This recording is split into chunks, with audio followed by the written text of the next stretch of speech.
Welcome to another episode of Inbound Marketing in 5 minutes a day. I'm Cody Swan of Gunner Technology, and today we're going to take that list of resources that you compiled and actually generate some useful information on Google Plus with them. So if you look at the time required for today's episode to implement today's episode, you might be a little scared at first. It says 1 to 10 hours, but don't be. The 10 hours is basically the wide range is because I just don't have any idea how many prospects you've already got written down. If you only have, again, in our example here, 15, this is going to take you no time at all. But if you have hundreds or thousands of prospects and you do need to put them all in, it's going to take you some time. Will it be worth it? Absolutely. Will it take a while? Absolutely. So that's why there's such a wide spread in how long today's exercise will take you to accomplish. But let's just dive in right now. So when we talked about last time is that you may have existing resources that have leads on them. And these leads are typically just information about prospects. First name, last name, hopefully an email address, maybe a phone number, maybe an address.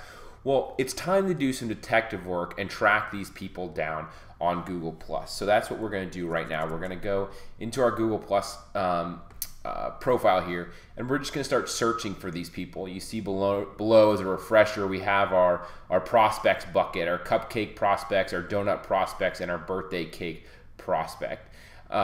So let's just keep going, and we'll focus on adding some of our existing prospects to these buckets. So I'm not an expert on any of these. I don't have any leads for any of these buckets, so I'm just going to make stuff up and use people I know. So for example, I may have Sam Burning as a lead here, and he comes up, and it's pretty easy because I know he works for Morgan Stanley, that I know this is the Sam Burning and this is not the Sam Burning. So I'm going to roll over add to circles here. And let's say I know that Sam is interested in, he's got a birthday cake because he's got a birthday for his dad coming up or whatever the reason. So I just click roll over there and I added him to the birthday cake prospects bucket. Let's also say that I know that he really loves donuts. I can add him to the donut prospect bucket as well. It's not mutually exclusive. You can add him as much as you want. So that's basically how we did that. Let's take another example. And picking on people that I know here.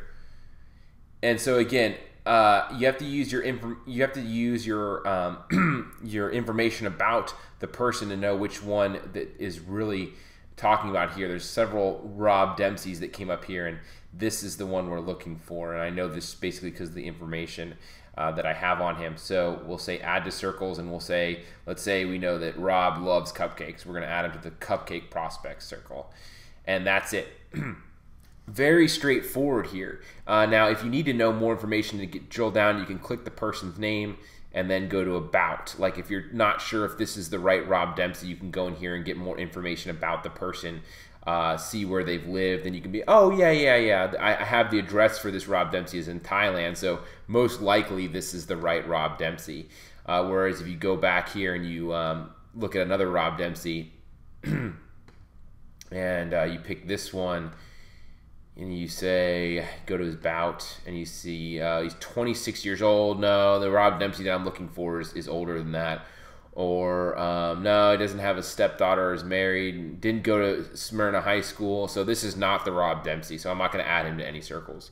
So you got to do a little bit of detective work, and that's why there's such a wide spread in the time that we've allocated in this batch here, 1 to 10 hours, because there is some detective work that needs to go into it. And yes, it's well worth it. So that's it. Depending on how many prospects you have, you just got to do some detective work and track them down, add them to the right circle. If you do have their email address, it sometimes makes it a lot easier because you can search Google Plus for by Gmail by email accounts. Sometimes, if they've exposed their Gmail account, you can say search people and pages, and see I haven't exposed my Gmail account, so I don't show up. But some people who have exposed their email accounts, you can find them by their email address, which will make it a lot easier. One thing that I just noticed that will make this easier is if you do, again, Robert Dempsey And then if you search for Robert Dempsey, I didn't mean to actually click his name, I meant to click search.